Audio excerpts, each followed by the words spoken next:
Greetings, I'm Logan the G.I. Joe Gamer, and tonight on Joe Takes 41, we're going to be taking a look at a real first Dreadnok Ripper from the hilt. Now, we didn't have looked at Zartan and Zorana on this show, but they are kind of like the leaders and are a little set apart from the Dreadnoks. I mean, Zorana is definitely a Dreadnok, don't get me wrong, it's just... I consider the three original Dreadnoks the heart of the Dreadnok team, sub-team, as it were, for G.I. Joe. So we're going to start like we normally do. We'll take a look at the vintage stuff. I do have a vintage Ripper. I had to actually replace his O-ring tonight, which gave me the opportunity to clean him up real good. So it's looking pretty nice. Got a little sidearm there. How you doing, some random dog? Oh, I do one of these pretty much every Friday at midnight after our Friday show. So don't worry about it. Glad to see you today. I hope you like G.I. Joe, because tonight we're talking about Dreadnoks, specifically Ripper. Now, he was, like I said, he was one of the three original Dreadnoks. On their file cards, I'm pretty sure his name is Harry Dodd, and so of the three, he's the Tom, or Harry, and we had Tom and Richard. So you have Tom, Dick, and Harry as your three original Dreadnoks. That was Larry Hama's little joke, and when he wrote the file cards, and he's also the one who wrote the original Marvel Comics run, and is currently still writing the same storyline. Now, there really wasn't a lot of Ripper figures in the vintage line. That was the only one.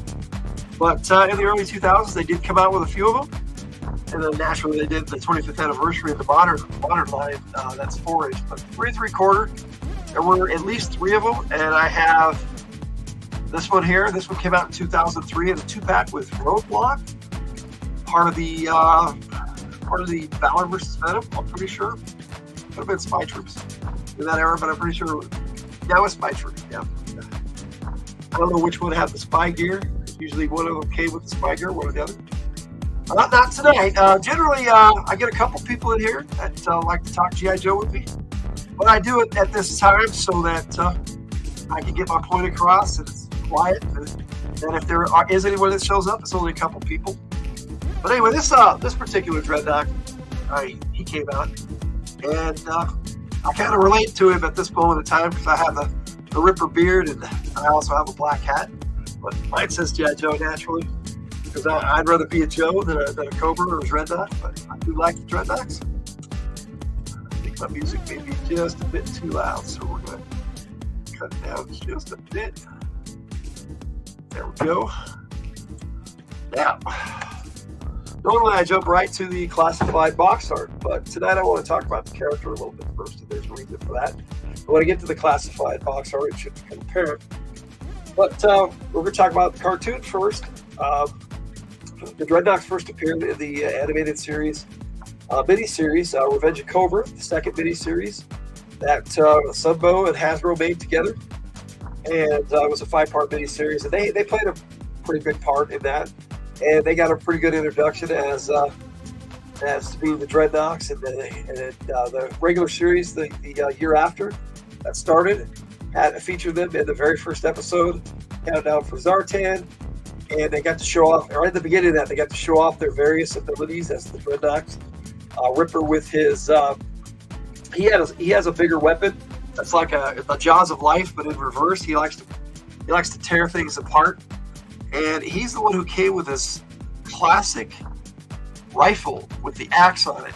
And I've always really dug this weapon. Now, I did have his Jaws of Life type thing, but like I said, it's probably my storage because I couldn't find it with my accessories. And right now my house is kind of in the middle of upheaval, but that's okay. We'll talk about the comic a little bit. Now they appeared before this issue. This is one of the best covers with the 3 original Dreadnoks, and there he is right there in the middle. That's Ripper there. And you got Buzzer down here, and my favorite Dreadnok, Torch, up here. Now they got a Buzzer figure, and I might be taking a look at him in a few weeks. But the one I'm waiting for really is Torch. They also got Nagahide coming out, which was one of the last Dreadnoks in the finish line to come out. On my birthday is in April, on the 16th, but we're going to kind of be on hiatus on that one. So we'll be doing live play games, but probably not live streams like this. But yeah, so that makes me an Aries, I guess, if that's what you're looking for. But that issue was just them like tearing apart just on the highway, and Rock and Roll and Clutch and Breaker were on vacation. And they kind of had a rumble with it, but it was pretty cool. March 14th. Well, that's going to be in a month, so hopefully I'll remember, and I'll give you a shout out there. And if I remember right, your name was, because I just got a comment from you earlier today, and I appreciate all the likes and comments. If I can find it real quick, but I get lots of likes and comments now. But I think you said your name was like Annie or something like that. I'm not exactly sure. I'll have to look it up again. Now, this particular cover debuted, ironically enough, Thrasher, and you got Ripper up here on the back, and I really like this cover because it showcases that his weapon with the axe on the front, and this is the Thunder Machine that they're running it. It's kind of sad because the driver of the Thunder Machine does not appear on this cover. Just the Thunder Machine. Thrasher was the fourth or fifth Dreadnok that came out, right along with Monkey Wrench, who was on the cover. And also that same year that those two came out, Xandar and Zarana, Zartan's brother and sister, came out. So the first 2 years of the Dreadnoks, they put out four Dreadnoks, Zartan and the 3 main Dreadnoks. And the second year they put out 2 new Dreadnoks, one in a vehicle, and then the Xandar and Zarana. Let me see. I can say that my name is a very Ching Chong name. That's okay. we all have our names that we live with. Some that we choose and some that we're given. And I appreciate my given name. I got a gnat bugging me. I appreciate some of the names that I've been given as a YouTuber. I gave the nickname Logan years ago as a gamer. I gave the nickname the G.I. Joe Gamer not too long ago from a fellow YouTuber, and I definitely appreciate all those names. And my author name is Christopher Hilt. So on my novels, that's what you'll see. And Hilt is spelled Hildt, just like the name of our channel. That's actually my mom's maiden name, so that's where I get that. And I really, for fantasy novels, that works out really good. And just as an author name, it works out really good. At least I think so. All right, so in the comics, the Dreadnoks were kind of just there. I did like the aspect of a biker gang. Zartan had a bigger role to play in the overall series. Ripper, not so much. He's kind of like a background character, and that's kind of how I saw it. He was kind of a background character in the cartoon. In the cartoon, they did something really cool where the Dreadnoks got dressed up as rock and rollers and lip synced a song called "Cold Slither," but I believe the voice actors actually did the singing for that, so it was kind of cool. So in a sense, the Dreadnoks actually sang a song called "Cold Slither," and that was also the name of their band. And it was a lot of fun, that episode of the first season of Sunbow's G.I. Joe, the very first series, G.I. Joe animated series. And Ripper was a part of that, and so was Torch and Zartan and Buzzer. And that's a lot of fun. So if you haven't ever seen that and you want to get into G.I. Joe, that's a good one to watch. It's near the end of the first season. But that finally will take us to my opinion of Ripper. Let me see here. It's a random dog. You say, kept my bear's name. His name is Jungle Skog. In Swedish, I think it means jungle. I don't know, but Jungle Skog is pronounced Jungle Skog. Oh, that was pretty close. I was pretty close. So that's kind of cool. I don't mind that. That's your bear's name. Your bear is it's a very cool icon, or your I don't know a lot of the YouTube terms myself, but it's your picture used here on YouTube. I definitely like it. It's pretty cool. So I'm a big collector of the comics, and I have the entire Sunbow animated series, and they had a second series later on that had 2 seasons as well called. It was just the Deke series. It started with Operation Dragonfire. So they had a 5-part miniseries, and then they had 2 regular seasons for that in 89, 90, and 91. And then in 2010, they had another series called G.I. Joe Renegades, which I think hands down is one of the best G.I. Joe animated series there is available to watch. So, and the Dreadnoks were featured in all of those. Now, Ripper wasn't in the Deke series, but he was in both the original and the Renegade series. Let's see. I wonder where Tiger, Jake, Rue, and the others are. Well, I'll tell you. I don't know where Rue's at, but Jake is probably getting ready to go to sleep. Tiger is doing some stuff in the next room, but she's here. Tiger's my wife, and Jake is my son. Rue's just a good friend who we've met on the internet, who's been on the show before on Fridays. So he's really fun to hang out with, and he's fun to have in the chat too. So it's nice to hang out with good friends all the time. Now, as far as Ripper's concerned, that'll take us to my opinion of Ripper. And like I said, I think that he's always was kind of a background Dreadnok. I preferred Torch, and Buzzer usually stood out as kind of the leader under Zartan. Even in the comics, it was Buzzer and Zartan as the 2 main leaders until Zarana showed up, and she just kind of took over everything. That's cool too. And I do want to show Zarana a little bit. So I do have Zarana as well, and I did a video on her not too long ago. Last, I believe, let's see, September? Or was it? No, yeah, I think it was September or October. It was October because it was the month before Veterans Day, because Veterans Day was all G.I. Joes. I had a ladies' month, and so I looked at all 4 different lady characters. It was kind of cool. But, yes, we are. Yes, that's correct.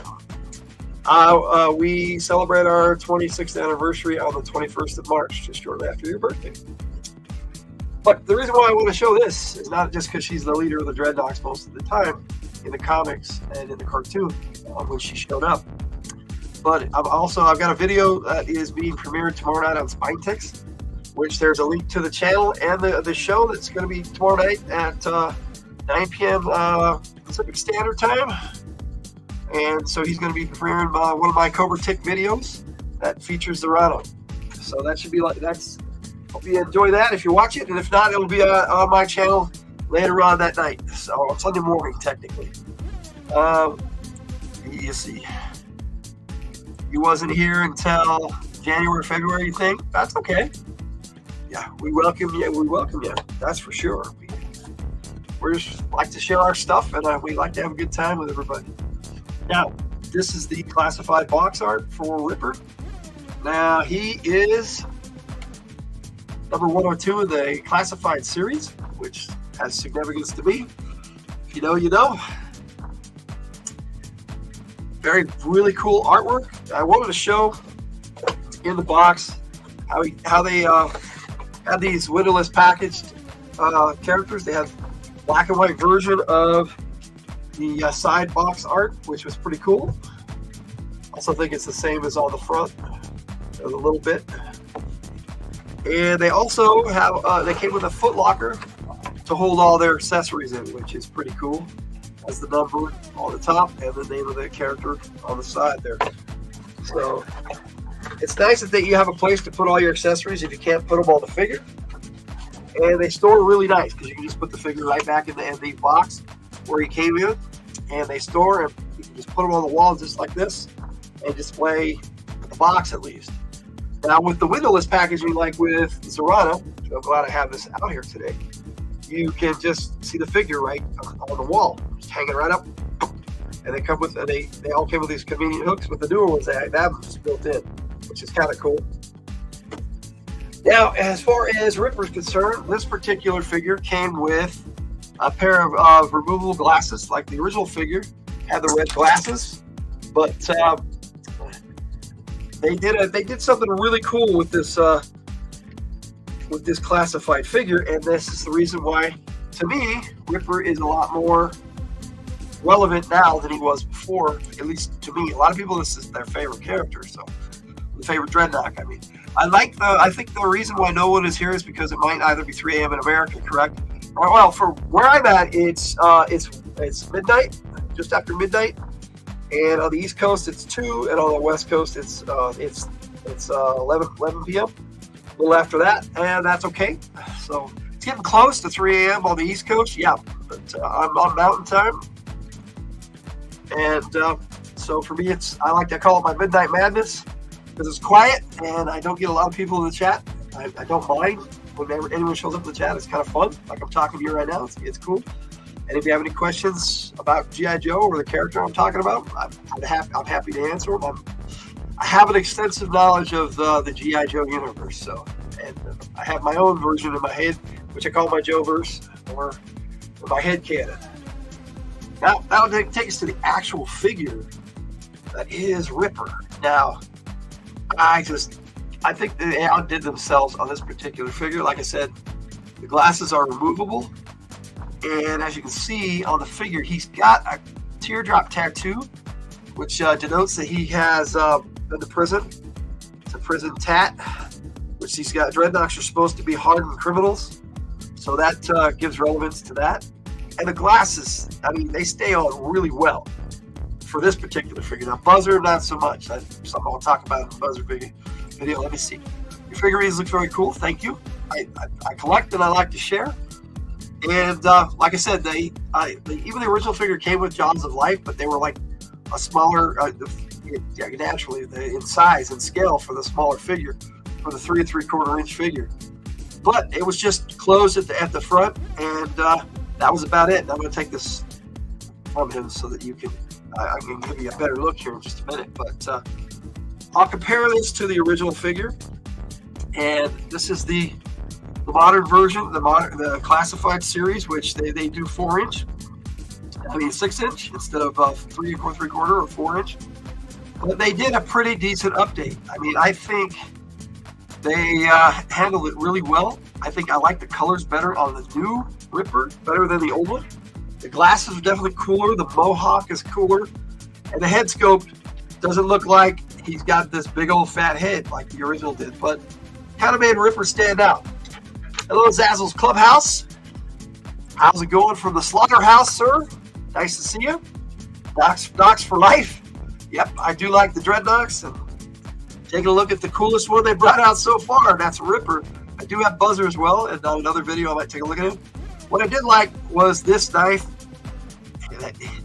As it comes with the figure, it was always on the original figure. And as you can see, it's there on his chest, but it was just molded on. And the same with this one from 2003 that I have. So it was something that was a nice touch that they added to the figure. so that you could actually take the knife out and take a look at it. It came with this interesting knife gun, which I find really cool. It has a hole in it, and you could pop that on a backpack peg, or he's got a peg right here that you could put any of his accessories on, including the pistol or his right through the trigger handle, trigger guard, I mean, and that'll pop right onto the backpack too. It's pretty cool. Guys saying hello, cool. Now I like the chain on the belt, very cool. You can move it around. The articulation of these things. I'm not doing an actual review, but I do like to give people a good look at them. Reminds me of the sword guns from Final Fantasy. Yeah, Final Fantasy VIII, if I remember right. And he's on the back there. He's got like in the mohawk. He's kind of got like a tail, which they insinuated on the original one too, which was kind of cool. So they really did a good job updating this particular figure, and I really enjoy it. And I'm glad that I have the opportunity to talk about it tonight. If you have any questions, please shoot them out to me. Because that's pretty much my take on the Ripper, and I do love the tats that they added to him. So it's just nice to just take a good look at the figure. And then you've got the golden armband, which he does have on the original figure. If I can get him to stay standing up, some of these ankles, if they get leaning forward, will go right forward. But he had this gold band. The paint is worn off on my particular example from 1985, but this one actually includes spikes, and you can move it around. It's interesting. It's a separate piece. It's not actually molded on, so you can take it off if you wanted to. Are you referring to video games or tabletop RPGs? Because I have favorites of both.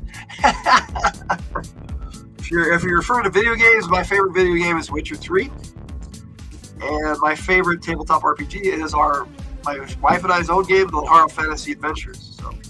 Which we showcase on this channel quite often. In fact, we did a live video Thursday night covering that. So if you're into that kind of stuff, please check it out. But I wanted to go into a bigger, take a better look at this particular accessory, his Jaws of Life type thing. This thing actually opens up all the way like this. It's pretty cool. So when he can push it in something, and then the machine will actually push this apart and rip things apart. That's why his name is Ripper. Hey Will, how you doing? Want to say hi before you went to bed? Well, hello, sir. Thanks for taking a look. And any games, my favorite is Gorilla Tag. Okay, Gorilla Tag. Is that like a hide and seek type game, tag, or is it a video game? What kind of game is that? That sounds pretty cool. Anyway, this thing really, they went all out on this, and yeah, it has a little hose that attaches from one part to the other for power. It's kind of cool. And what I wish they had was a twisting thing that actually opened the jaws, so you do it from remote, but that's kind of cool. All in all, I think this is a really cool accessory that it comes with, his namesake, Ripper. And like I said, the original came with one, but I don't know where my example is at the moment. I mean, I've had it for 40, a little almost, it's going to be, today is 2024, so it's going to be 40 years next year, in 2025, when this figure came out. Character itself came out in 1984, so he's 40 years old, so it's kind of cool. But the figure itself definitely would be 39, if my math is correct. But anyway, here's our final comparison on the vintage that I have. This is the vintage, and this is from the early 2000s. These should probably be considered vintage now that they're more than 20 years old, 2003. So. But then you got your classified update, and it's pretty awesome.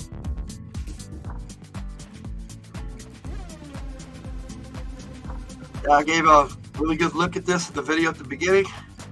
but I don't think I focused on those tats very well. Let me see if I can get it to focus. This one here is, if you put the arms straight, you gotta get a better look. It's kind of like some kind of dog or something. It's kind of cool. I can't really see it very good. My eyes aren't what they used to be, but it still looks pretty cool. And then he's got the really nice detailed face sculpt with the beard, and then again he's got the teardrop prison tattoo. And one of his eyes is actually fake. It's pretty cool. You can see it in the on the box art. Let me see if I can get a better look at it before I take off here. See, Gorilla Tag is basically VR. Basically, there are mini games. I was playing one of the mini games. Okay, I'll hang out till you do. Let's see that. I'm pretty sure. Oh yeah, you can kind of see it through the red glasses. You probably won't be able to see it on the camera, but one of his eyes is a glass eye, and that would be his right eye. Kind of cool. I don't know if you can see that on there. Yeah, maybe on the black and white. Let's see, there are lava monkeys. You have to run away from them or else you will turn into one. But if you are a lava monkey, then tag the normal monkeys. That sounds kind of cool. I haven't played any VR games. Let me see. You can see it better on the black and white version, but I don't know how that's going to show up on the camera. But there it is. One of his eyes is a glass eye. It's kind of cool.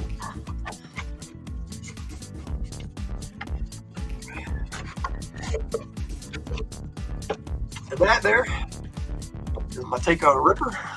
So we will give some random dog a minute to finish telling us about her game.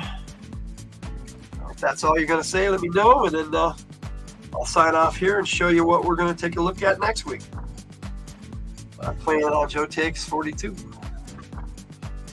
So if you enjoyed this episode of Joe Takes, and I had a good time talking about Ripper, who has become more likable to me than Buzzer, and I used to like Buzzer more. But you know, as far as I'm concerned, my favorite Dreadnok will always be Torch, and I like Road Pig, and I like Zanzibar. I mean, all the Dreadnoks were really cool. But I think one of my more favorite ones was Storm Rider. All right, some random dog. Thank you for sharing about your VR game. That sounds pretty cool. I'll have to ask my wife if she knows anything about Gorilla Tag. Maybe she does. Tiger. So on that note, thanks, and I'm gonna put up this video, and I'll see you guys next time. Thanks a lot for watching.